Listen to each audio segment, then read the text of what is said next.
Ladies and gentlemen, we now move on to our next session, Unlocking the Potential of India's Agriculture. And for this session, we have with us our speakers who are already waiting to join us on stage. I request all of you to remain seated because we will try and not keep you away from dinner or, too late. So let's try and do the rest of the schedule on time.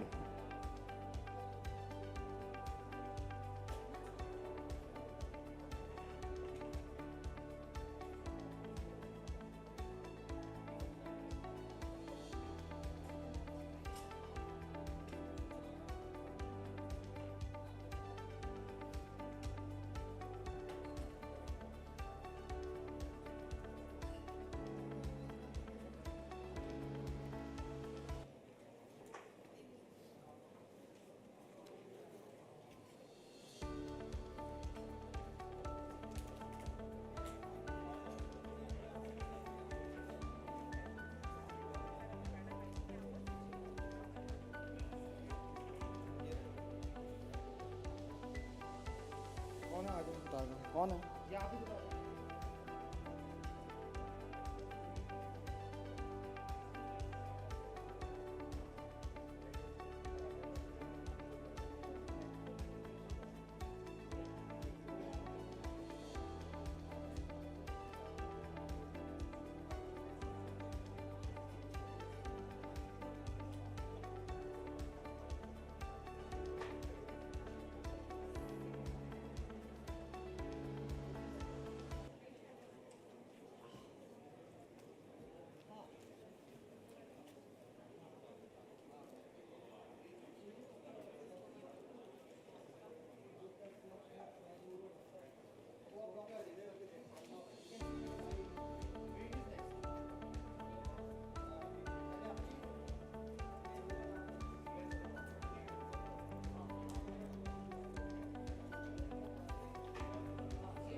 Working.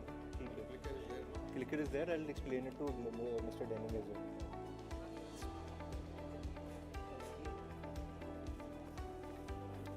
ये किसके लिए? Glenn Denning will present first. उसके बाद professor Ramesh Chand भी है. So मेरे को बस Glenn Denning को थोड़ा बताना है ये ग्रीन बटन दबाना. हाँ, उनको मालूम है.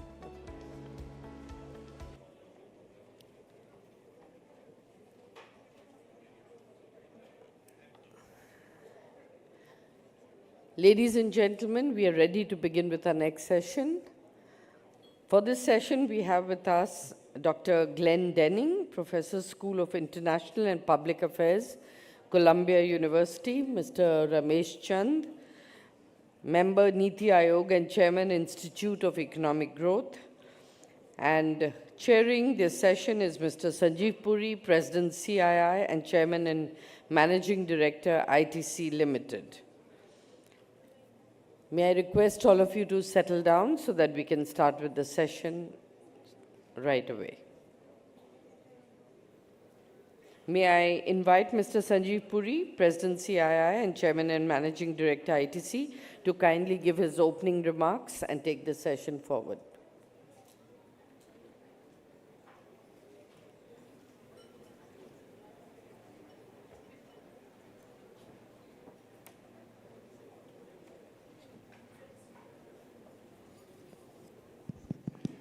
Good evening, ladies and gentlemen, and thank you for participating in this very important session on unlocking the potential of India's agriculture.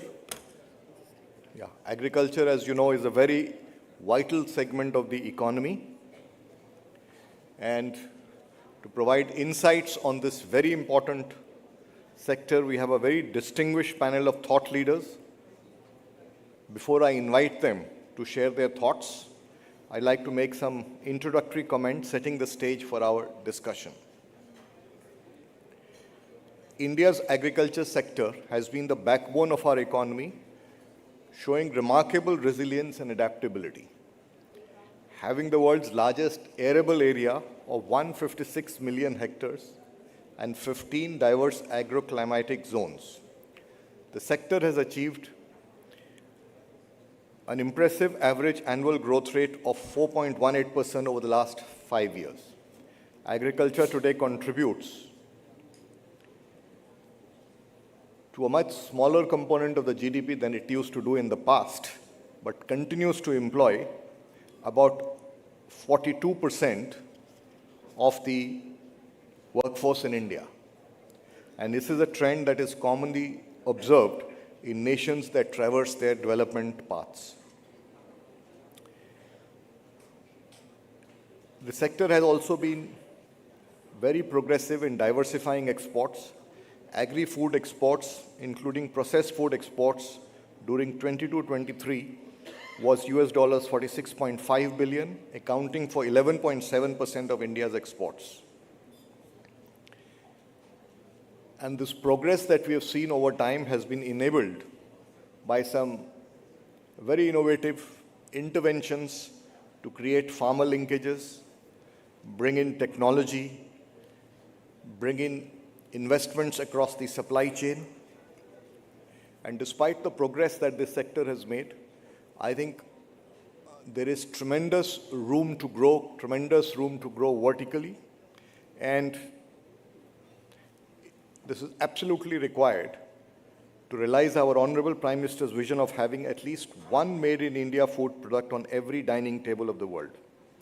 So we have to address these challenges of raising the bar on productivity, quality, and at the same time deal with the newer challenge and a very severe challenge that this sector faces of climate change. It is a sector that is most vulnerable to erratic weather patterns. And all these issues are no more things of the future. They are live and with us today.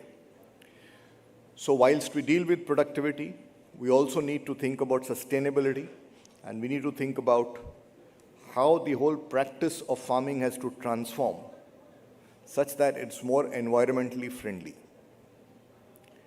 Technology, no doubt, is a powerful tool to address and unlock the opportunities.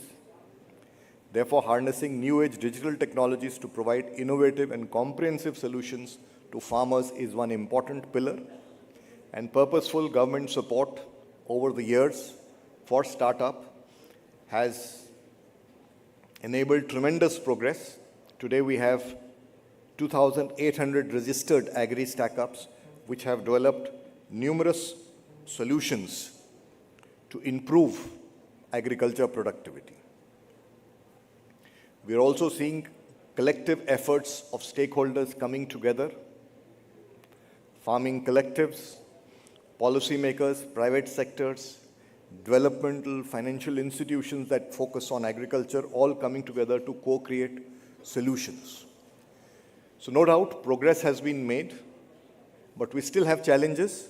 And more importantly, I think it's important to recognize the quantum of opportunity that is available. Now, there are various estimates on how much world food production needs to increase by 2050. And it's by order of magnitude. And this has to be done at a time when natural resources are depleting. And there lies a big opportunity. And given the potential that India can grow vertically from about 2-3% of global trade, can we multiply that? That is an indeed tremendous opportunity. There is growing requirement for traceability, sustainable farming, and so on and so forth. So can we set up systems and processes and use technology to provide such solutions? We need to build resilience in agriculture, because that is a very serious concern. Food and nutrition security is a serious concern across the world, and it's also something that's making food inflation sticky. What in particular can we do with horticulture? Again, an area of tremendous opportunity, but has its own nuances and challenges because we're dealing with a perishable cross. And more importantly, we know in India there are a large number, millions of small and marginal farmers. How can we work with them? How can we enable them and make them productive, make them future ready? These are certain areas that I think that offer, the solutions offer great opportunity for the growth of this sector to the benefit of farmers, benefit of society, and also exports in the country.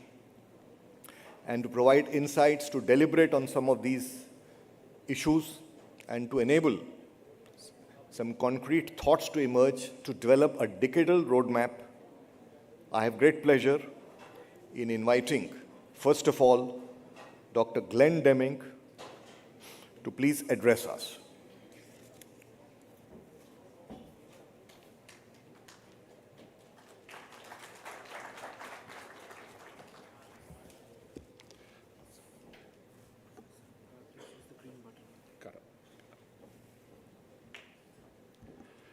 Distinguished guests and members of the CII, ladies and gentlemen, I really appreciate this opportunity to participate in these important discussions on unlocking the potential of India's agriculture. And I'm really honored to be able to share a few thoughts on this topic. So I wanted to begin by reminding all of you the fundamental purpose of agriculture, and that is to provide food security. Food security. Now, we all obtain food security or achieve food security in different ways. There's basically 4 ways of achieving it. Number 1, you produce the food. Number 2, you use agriculture to sell food, to be able to generate cash crops. Thirdly, like probably almost everyone in this room, you work for a living, you have an income, and you buy your food. And the 4th category is social protection, where you're not in a position to be able to afford the food that you need, and others, such as the government, would step in for that. So all of these, in one way or another, enable us to achieve food security. And for all of these, we depend on farmers to needed. Now, often food, and you hear about it a lot, especially these days, food can be a weapon of war, a weapon of war. But food security can also be a platform for peace and prosperity. And if we neglect food security, we do so at our peril. So basically, I've arrived at this idea of universal food security. It really builds on a lot of work that's been done in the past, trying to define what exactly do we mean by food security. So I look at this as being a world where every person enjoys a healthy diet derived from sustainable food systems. That's my simplest definition of food security. It's a simple definition and it's easy to say. It's more challenging to turn that into action. So, working through the literature, consulting with experts from all over the world, and also drawing on around 40 years of my own experience in Asia, Africa, and elsewhere, I've really come to the conclusion that we need to invest principally in 5 areas, 5 major areas within the food system in order to achieve transformation of the food system, ultimately to reach universal food security. Now, those 5 areas are sustainable intensification. Now, for many of you, that sounds like an oxymoron. How can you intensify but still be sustainable? But honestly, we have very little choice. We have very little choice in India.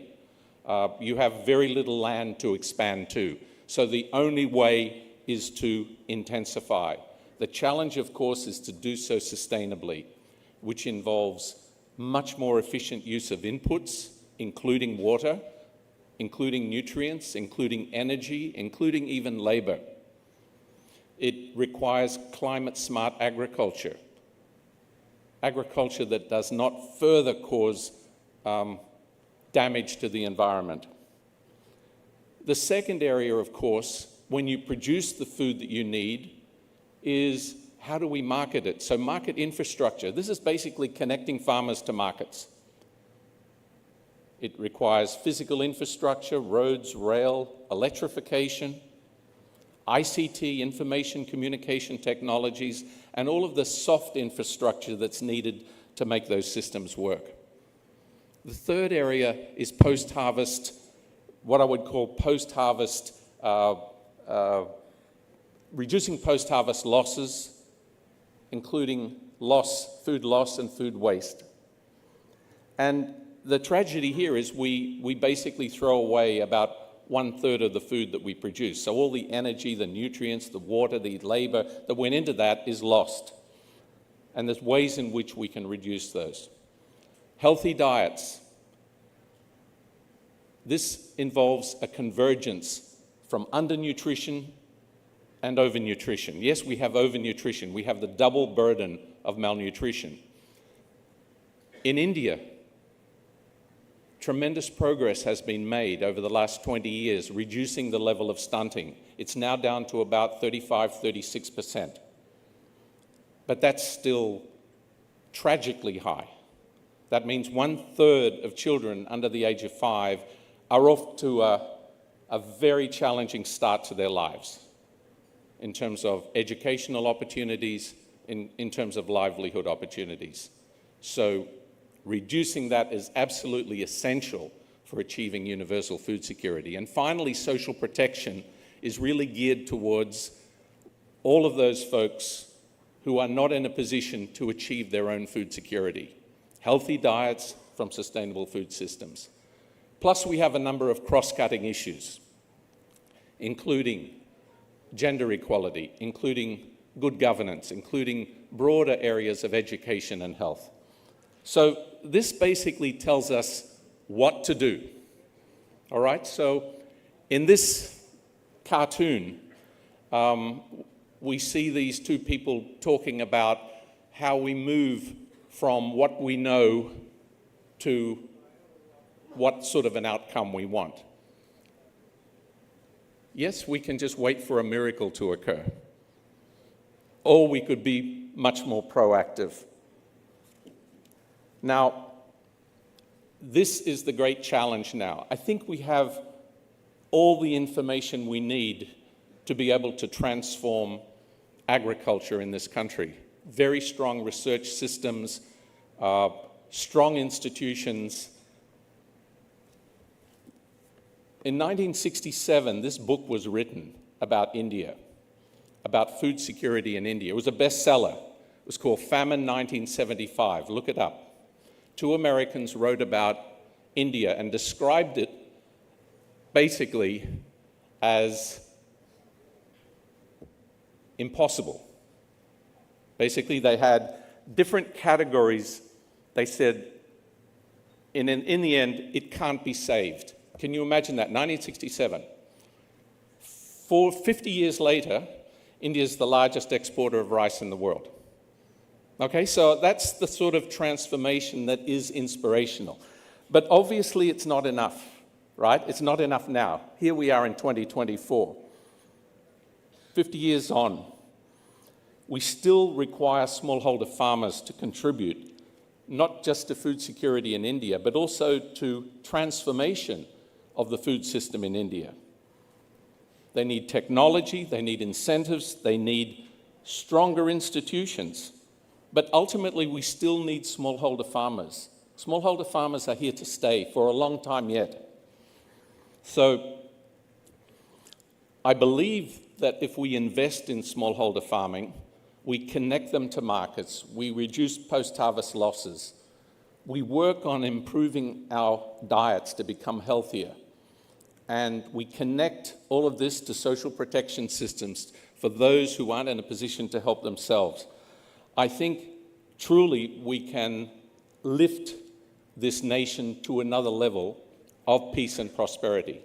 So that's my challenge. I think we're in a great position at this time to be able to realize that potential. Norman Borlaug, who won the 1970 Nobel Peace Prize, used to say, basically, you can tell me about potential all you like, but you can't eat potential, right?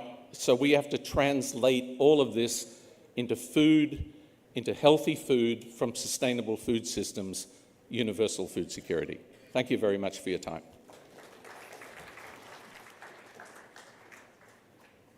Thank you.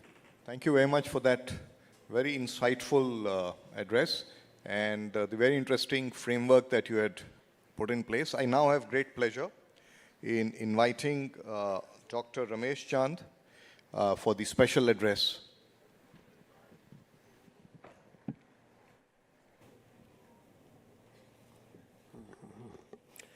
Good evening to all. In fact, I'm surprised to see interest in this session. I was mentioning to Puri Sahab that this being a last session, maybe we will not have even half of the seat filled. But I'm really impressed by your interest and dedication toward the theme of the conference. Since the clock is ticking, I straightway come to the theme of my talk. Before I go to the exact theme which was suggested to me by Mr. Ajay Seth, he asked me to speak on irrigation and sustainability, but I find the mood in the room is to just know what is happening in agriculture. So briefly, I will share with you what are our achievements in agriculture and what are the important lessons from that for unlocking potential of agriculture. So if we look at the growth of Indian agriculture, Mr. Puri also mentioned about it. The growth rate has been accelerating, particularly in the last 2 decades. So last 10 years, we have historically highest growth, depending upon what year, beginning and end year you take, what method you use. I can safely say that the growth rate of Indian agriculture is now close to 4%, which never happened for a decade earlier. But under this very nice information of having historically highest growth, there are many, many challenges. And if those challenges are not addressed, then I think the cost of not addressing those challenges will be much bigger than what is the gain from this historically highest growth rate. So what are those challenges? First is, I did detailed analysis. Under every statement I am making, there is a lot of empirical work. This growth rate of last 10 years has not been driven by technology. It is driven by prices. Real prices of food in last 10 years has increased by 26%. If you combine these two, growth rate at constant price and growth rate in real prices, the income of farmer in India in last 10 years have increased by close to 6%, which again, to have 6% growth in income in agriculture is not a small kind of things. So this can't be afforded. That brought us high food inflation. That has its own implications. So first challenge is that this growth rate, which is price driven, we have to make it technology driven.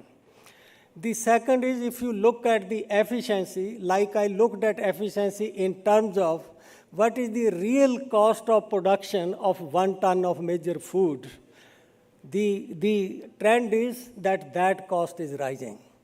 If the real average cost of production is rising, you lose competitiveness, and obviously then your growth gets linked to increase in price. Without increase in price, you can't induce farmer to increase the yield. That is the second challenge, low efficiency or poor competitiveness.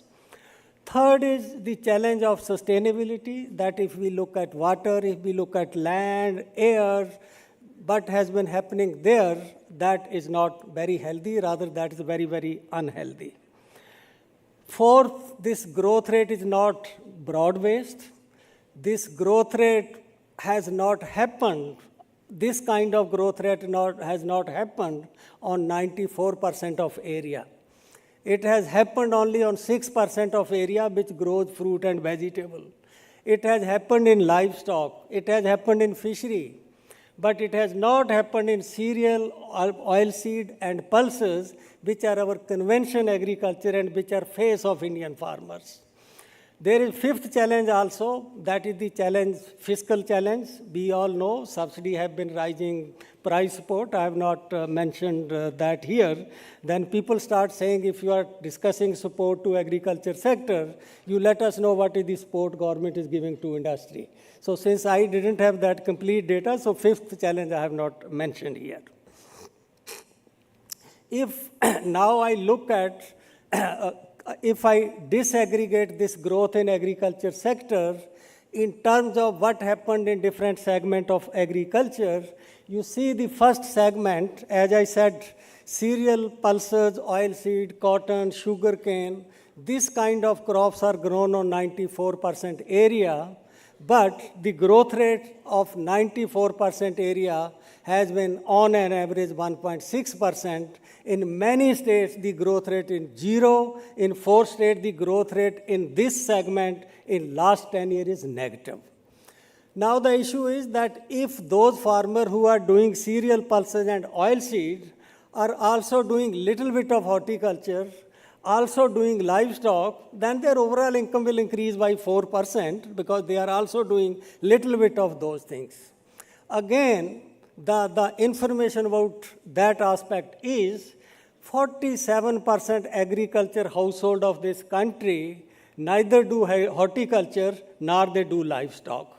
So they are our focus area, that how we improve economic conditions and income of those farmers who are growing only cereal, pulses, and oilseed, not doing horticulture, not doing livestock. We are working out a strategy under leadership of our Vice Chairman, Shuman Beriji. Incidentally, he is here, how to address this kind of things. But this is a challenge which I just want to share with you. So as a result, a very strong division has emerged in agriculture. One is the segment of agriculture where you find sluggish growth. At state level, as I mentioned, you find 0 or negative growth. And there are large number of districts where this segment of field crops shows negative growth. So we have to address it. We are doing something to address that. On the other hand, we have a vibrant sector of horticulture, fishery, and livestock. So we have to see to it that the field crop farmer diversify in that direction. Then India has now reached a stage where mindless pursuit of growth may not be desirable, it may be harmful. So we need to see that we are not only chasing the objective of growth, we are chasing the growth plus. So what are those plus? One is that growth should be efficient, growth should be cost-effective, growth should be sustainable, and growth should be inclusive and broad-based. Those are the challenges which are there. So if we have to address those challenges and unlock potential of agriculture, we need to work on 7, 8 areas. One can put in a different way, but I just broadly put it. To my mind, irrigation comes at the top. I did some exercise to see how much irrigation matters today. In case of irrigation, the work of Waterman of India, Professor B.D. Dhawan, he did calculation that in India, productivity of irrigated agriculture is 2.5 times the productivity of rain-fed agriculture, considering all the changes which happen because of irrigations. If I use that coefficient and I use another number that 55% area is irrigated, 45% is rain-fed right now, bringing 1% additional area under irrigation, say from 55% right now to take it to 60%, will result in 3.2% growth rate, elasticity being 0.8, quite strong.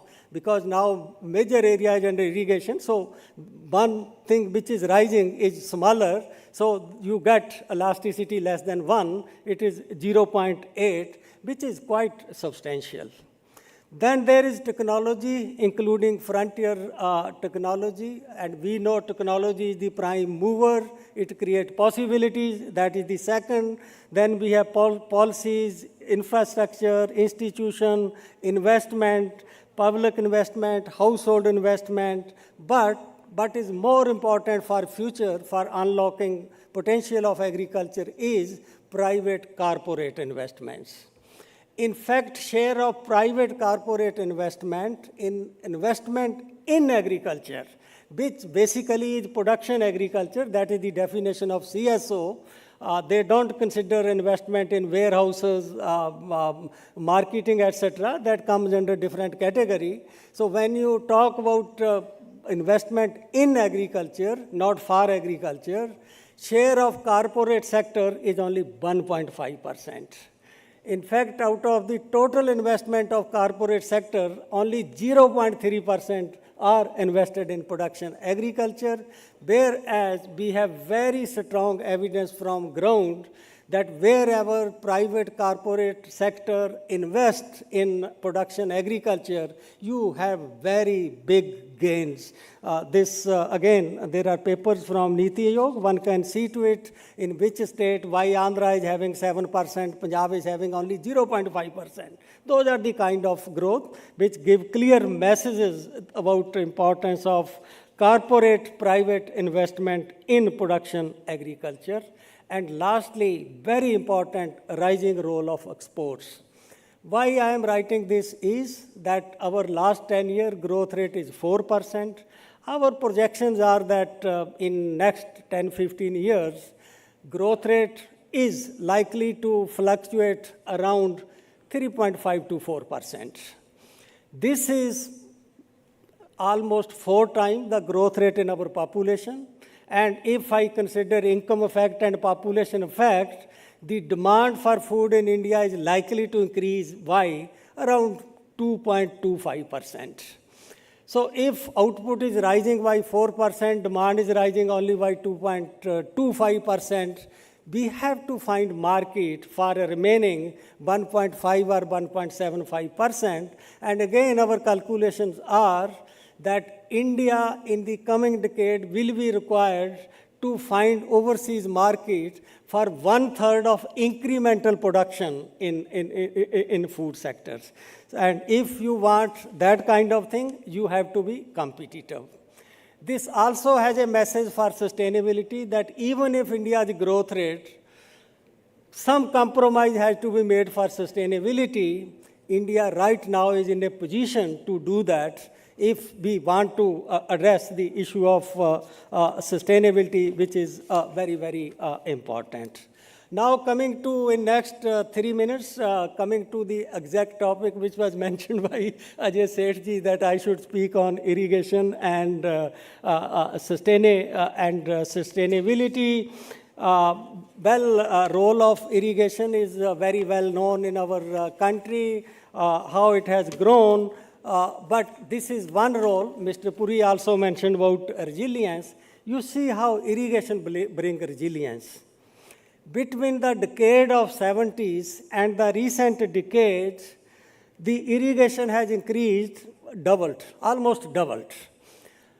If we look at the instability in agriculture output by using the standard statistical method of instability, it has come down from 10% to 3%, 1/3.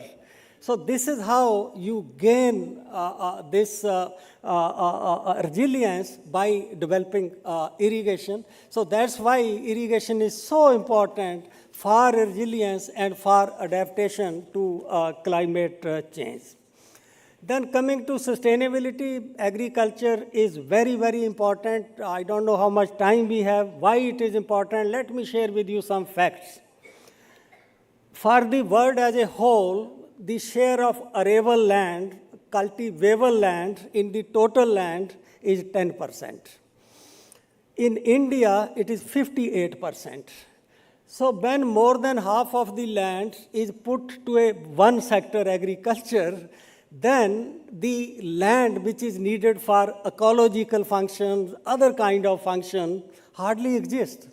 So therefore, additional burden comes on agriculture that this sector need to take care of those kind of functions, also biodiversity, ecology, and many other things, simply because we don't have land mass to take care of those kind of things.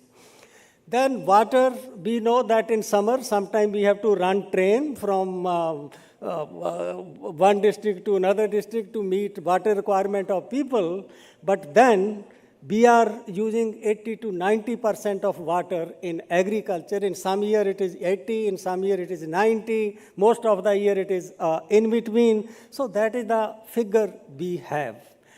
And as far as greenhouse gases are concerned, again, India's agriculture share is not insignificant. It is around 14%.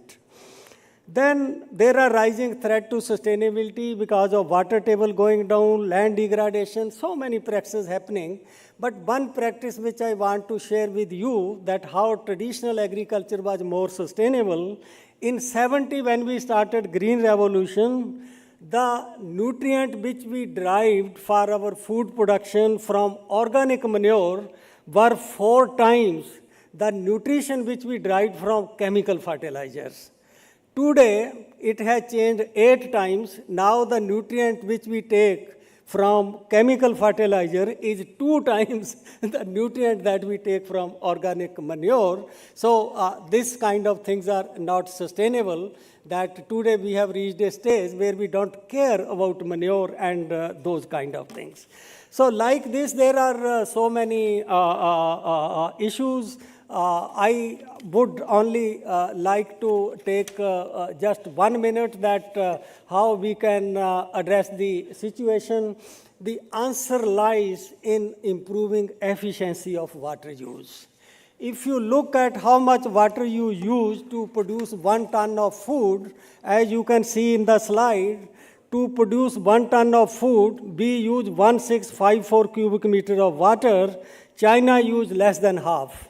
So you just see, because we use flood irrigation, we have free power, we provide strong incentive to farmer to pump out as much water as you can and spoil it. So sadly, because of those kind of things, our water use efficiency is so low that if we are able to, say, move closer to water use efficiency of China, then not only we can provide har khet ko pani, 20% of water will be surplus for other sector, which means the water availability for other sector will double.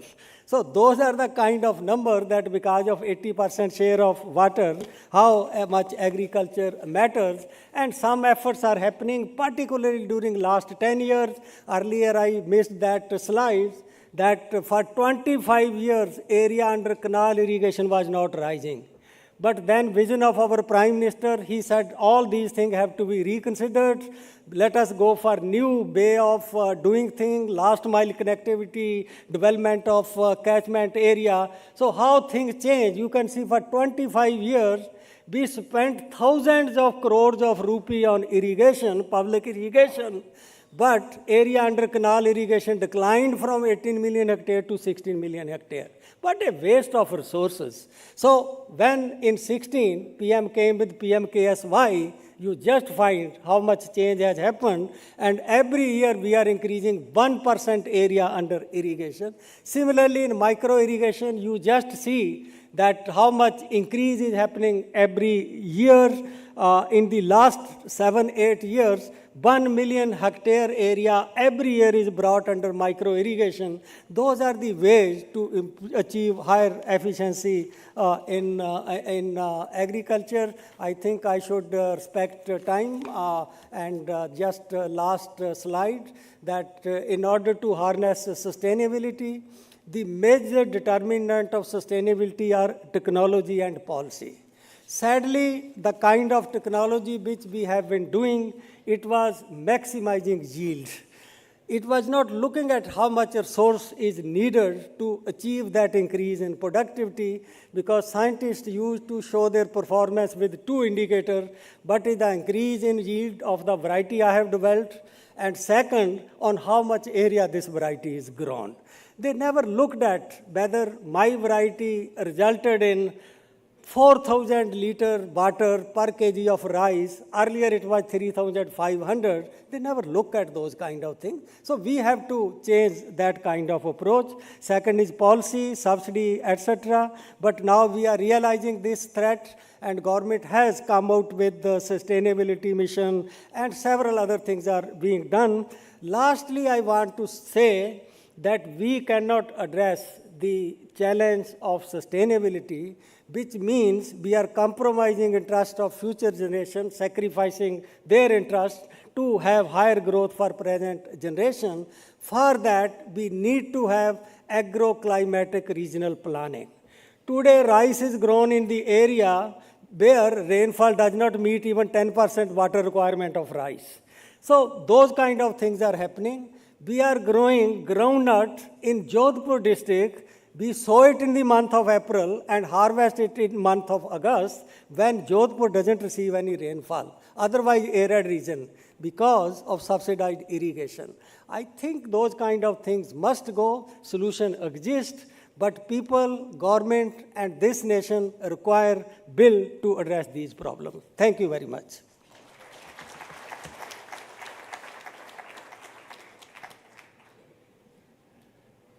Thank you. Thank you, Dr. Ramesh Chand. I think that was a very, very comprehensive presentation in such a short period of time. You covered the challenges and also the key action areas. So thank you very much for that. We have some time now for question and answers. Questions from audience is welcome.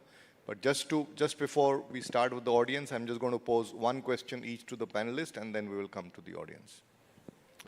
So, Dr. Glenn Deming, you had given a 5-pillar framework for food security, very comprehensive.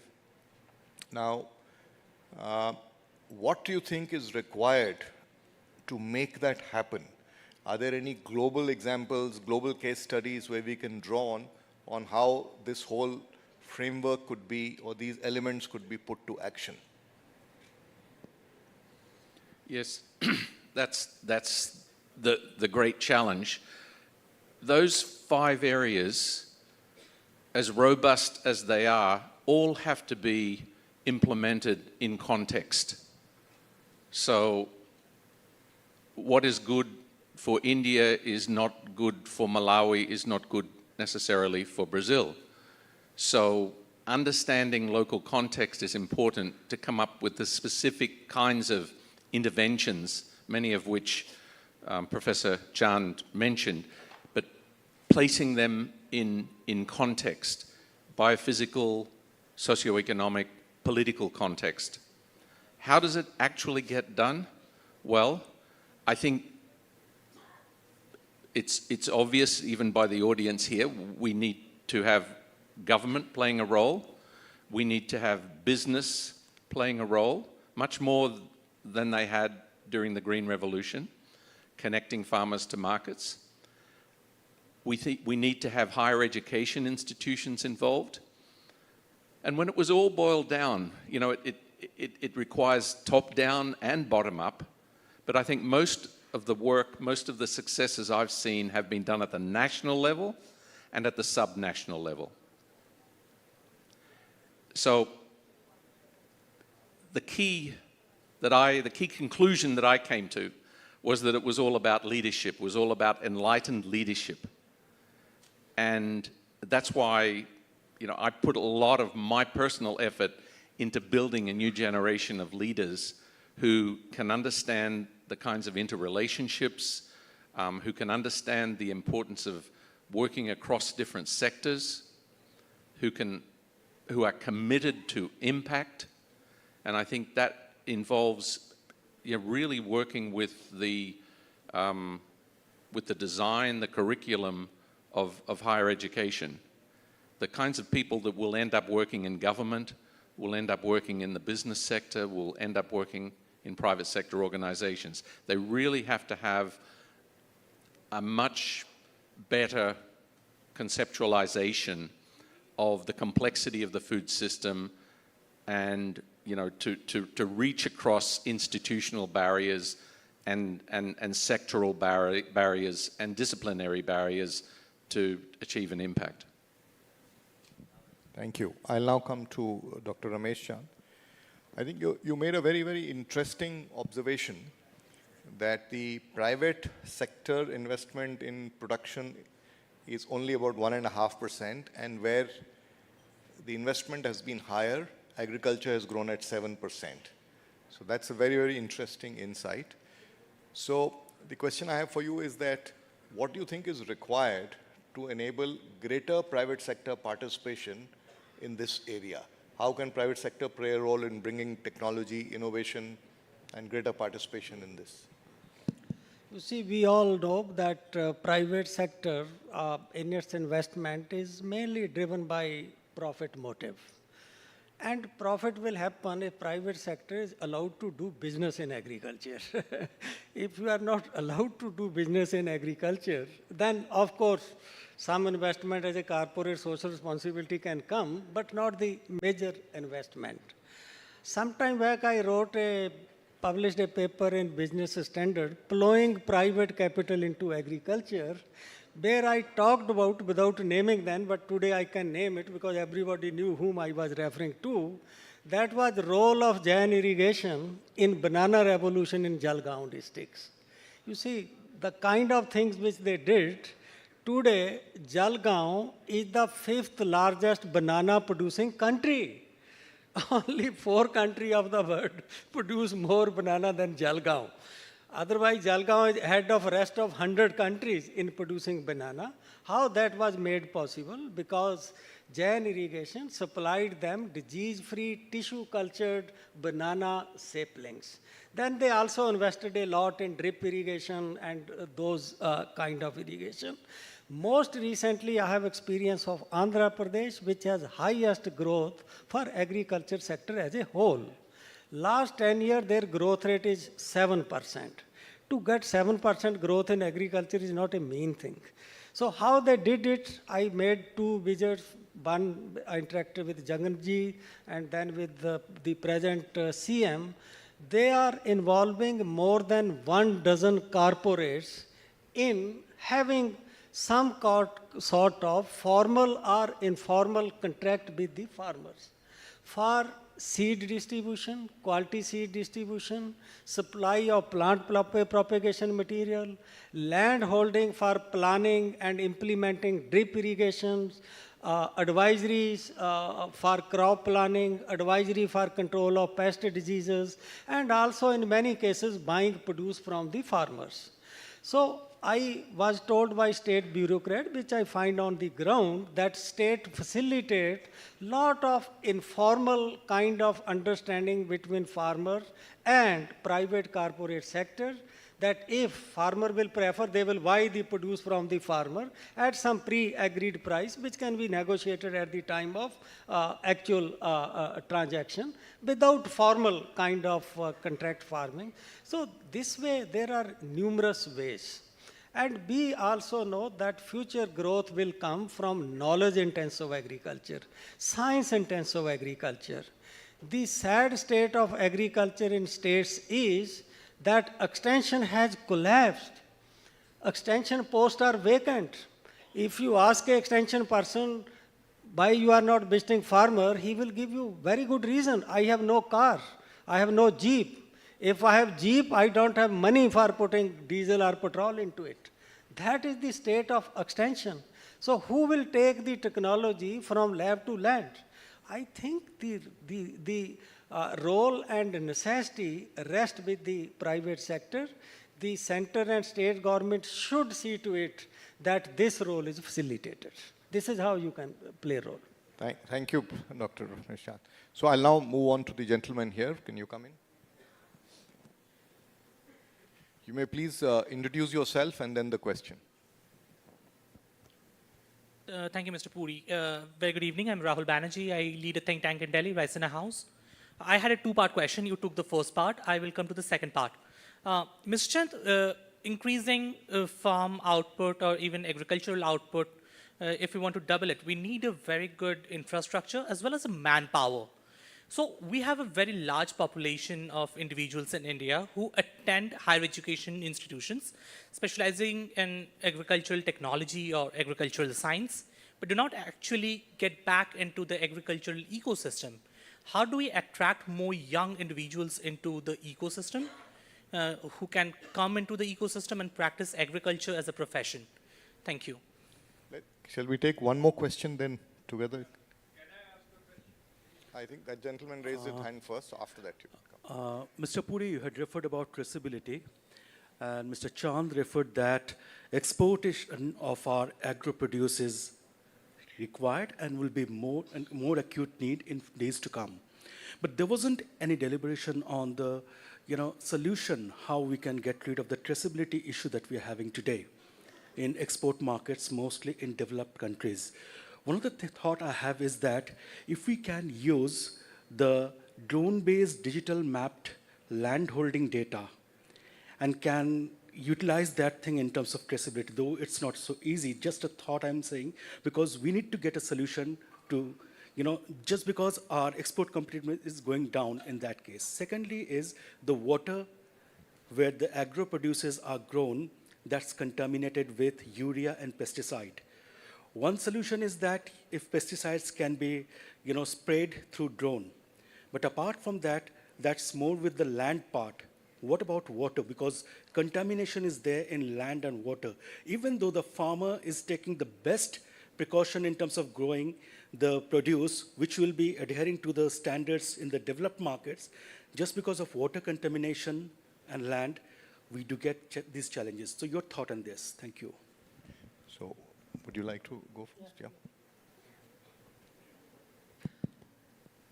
This first question regarding youth and people who study in agriculture education, going back into agriculture, the fact is that now people doing master's degree, PhD degrees are not getting jobs. This is again another sad state of agriculture. Yesterday, I was discussing with the head of Department of Biotechnology in IARI. She told me that their PhD student, after doing PhD, are not getting any job. In universities, the jobs are declining. In ICR, there is a saturation. We need them, but the system, the way this public system is going, that's why I feel it's not that suddenly I have become enamored by the private sector. I find the solution will come from there. If we allow private sector to operate in agriculture, you will find that they will set up their labs, they will go for production of high quality seed, they will go for high quality advisory. Some market will be created for using that talent for agriculture. Do not expect a person after doing BSc, MSc or PhD that he goes back to farm and he become a farm manager. His skills are different types. That skill-based farming, that is another dimension that is needed. But I think for these kind of people, high quality jobs, we really require that private sector should undertake some activities, including quality seed production and its exports. You ask a seed producer in Hyderabad belt, you will find that many of them, they are employing the postgraduate PhDs in quality seed production. So we need those kind of intervention, but at the same time, we need to address the problems of state level absorption and use of this talent. What is happening, every university has divided its universities in 3 fours. First agriculture university, then there is horticulture university, there is forestry university, there is fishery universities. You have created so many universities. If you ask for money, today people are not willing to join as a vice chancellor. They said state is not giving us adequate money and I have to beg from so many sources to give me money and I'm not getting. Really, this R&D system has gone into bad shape. So it is, I think the problem is so complex. I'm happy it is being raised at this forum also, that we need to take a serious view. Center and state need to come to some agreement. Though agriculture is a state subject, now the 50% budget of state agriculture university is given by ICR. Whenever they try to squeeze, they are saying, how we will do research if you are not giving us money? State government is not giving us anything more than mere salaries. So I think we have reached a complex situation, and whatever best growth we are saying, as I said, mainly it is price driven. It is diversification driven. In case of R&D, there is a technology fatigue which is setting in, which can be very dangerous if it is not addressed on time. Then this second issue of traceability, since time is less, I will just address it in a larger dimensions. You will just find that as income of people increases, awareness about role of food increases, a shift takes place from quantity to quality.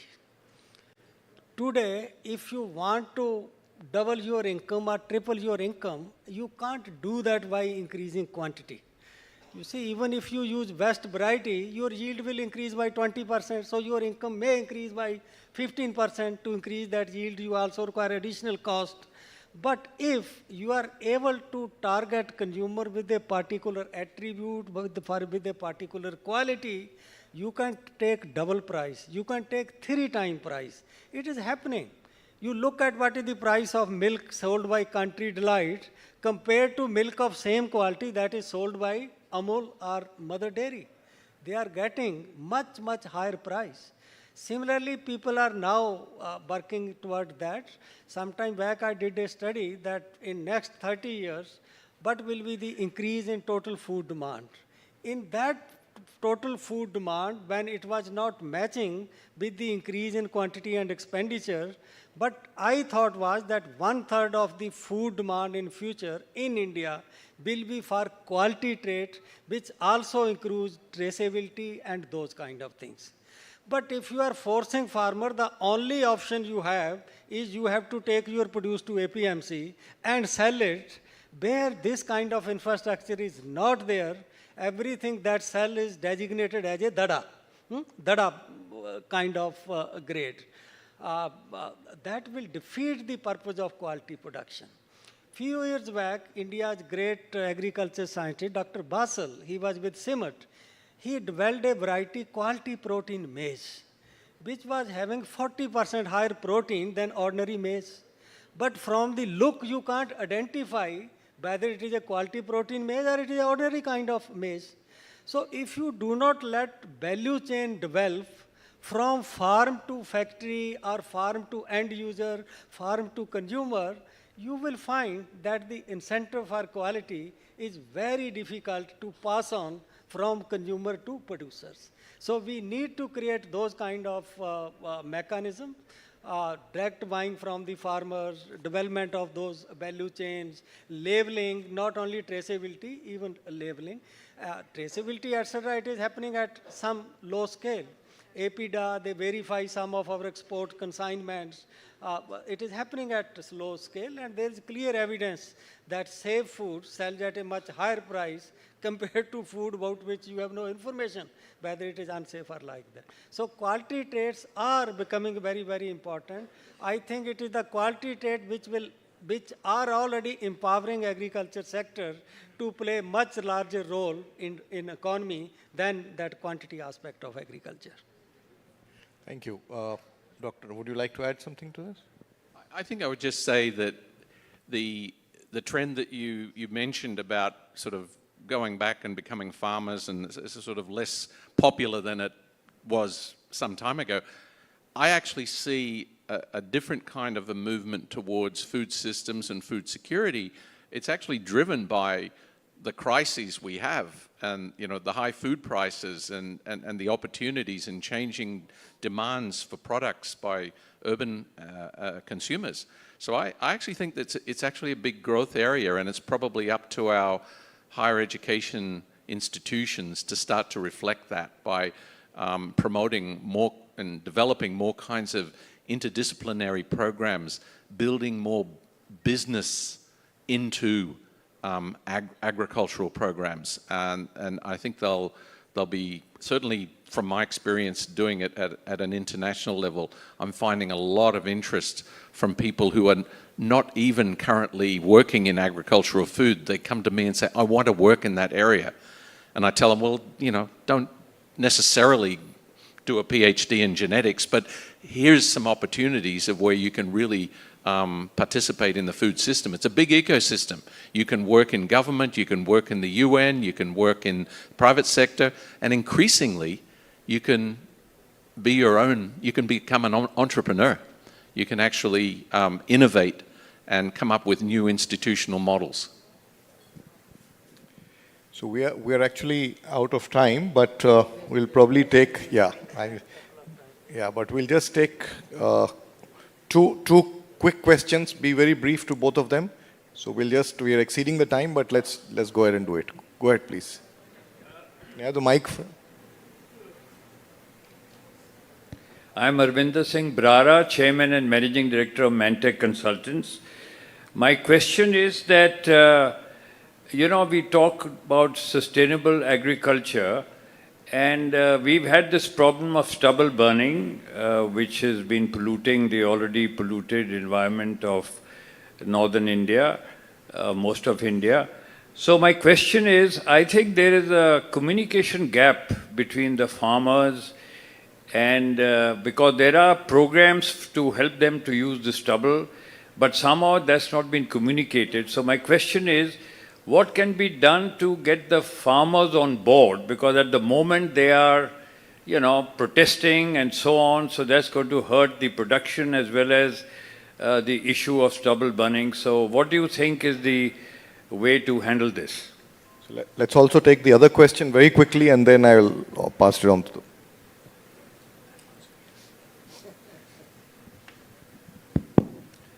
Thank you. My name is Nalin Kohli. I have a question for Dr. Hennings. You mentioned towards the end about role of entrepreneurs in agriculture. And you think the Indian system where a farmer who can also become an entrepreneur, because everything is controlled for him. So the room for becoming an entrepreneur is very, very less. The seed price is controlled, the output price is controlled, the fertilizer price is controlled. So how do you promote entrepreneurship in agriculture? And particularly in context of India is now the third largest startup ecosystem in the world. And how do we connect these two to have more startups, successful startups in agriculture?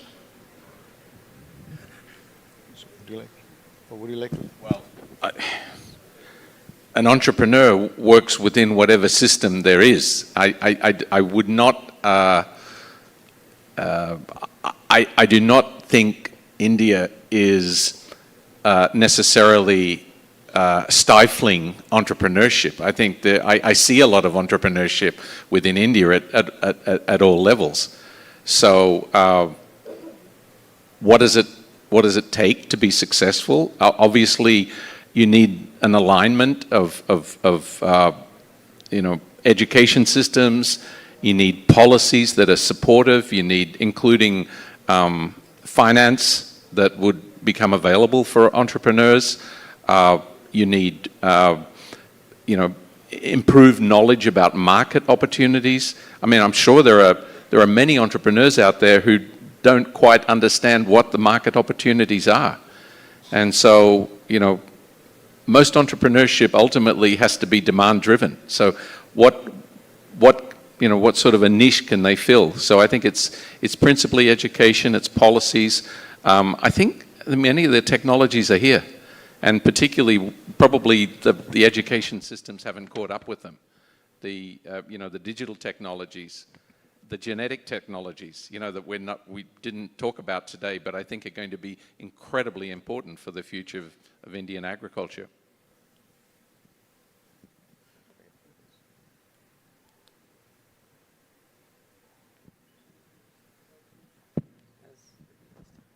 Thank you.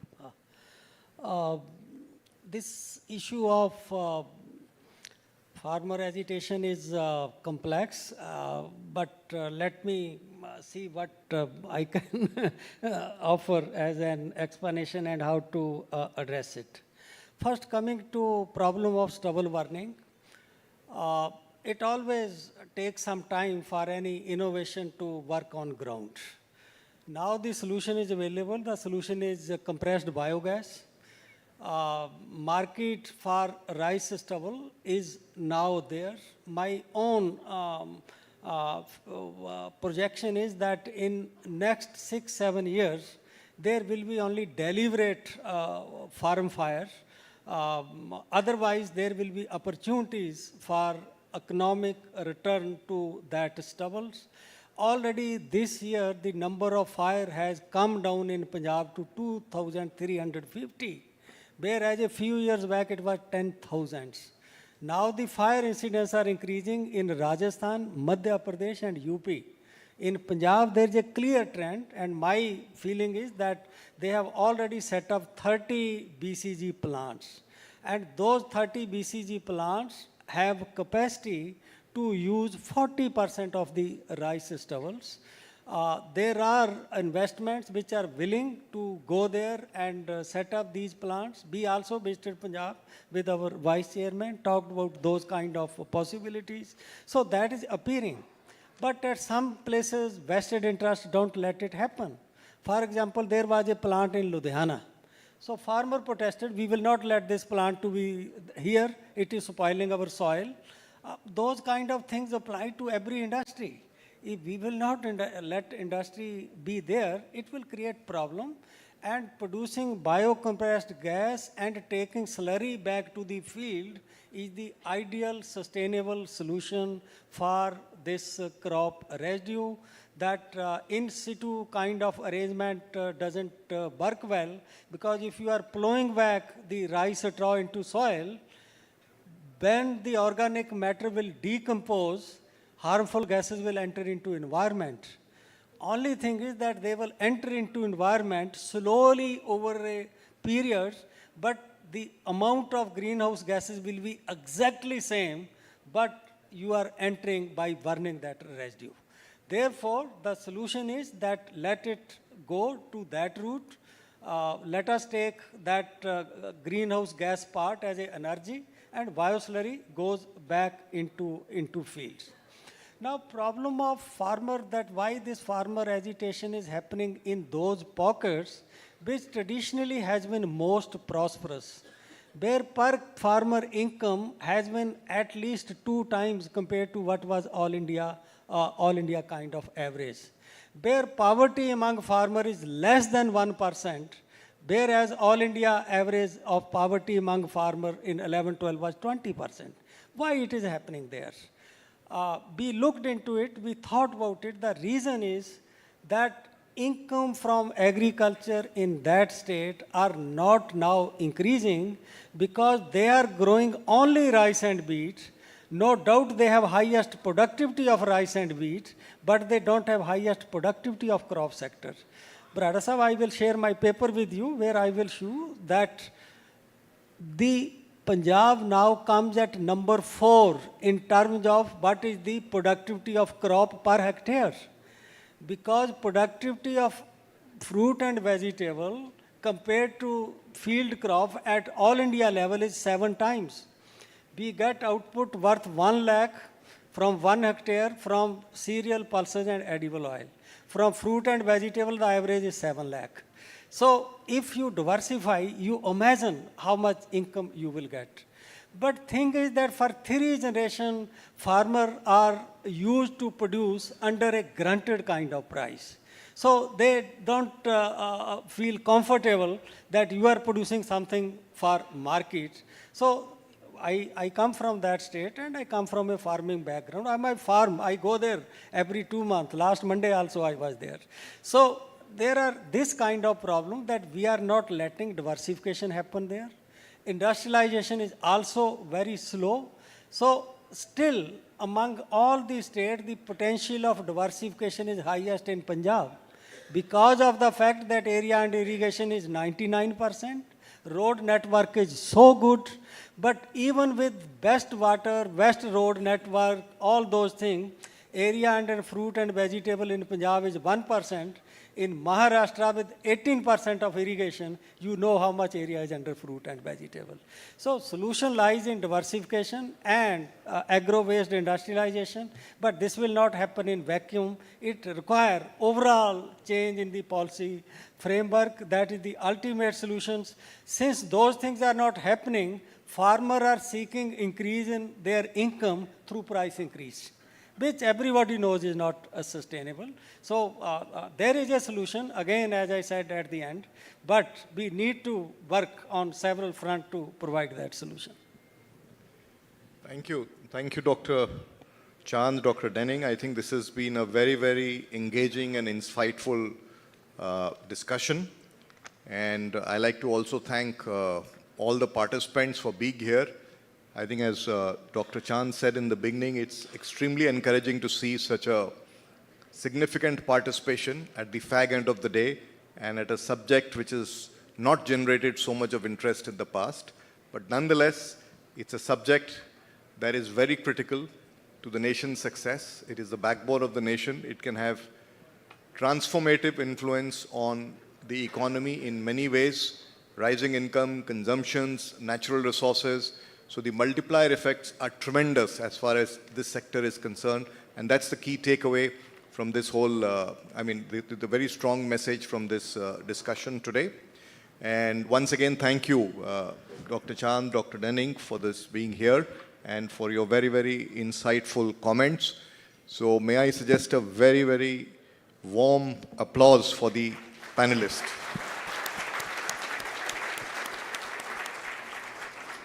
Thank you, Mr. Puri. May I request you to kindly hand over a token of appreciation to both our guest speakers.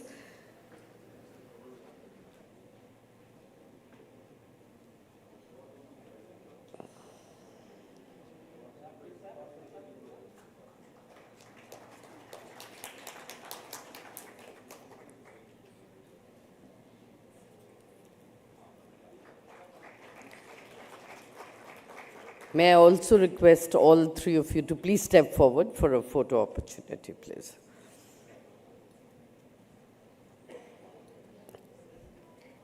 Ladies and gentlemen, with that we come to a close of the first day of the Global Economic Policy Forum 2024, organized by the Ministry of Finance and the Confederation of Indian Industry. Can I have a round of applause, not just for the speakers on the dais, but for the audience itself. Thank you very, very much. You've been a great audience. Look forward to meeting you again tomorrow. Please join us for dinner before you leave. Thank you. Thank you very much for being with us. See you here once again tomorrow. Thank you.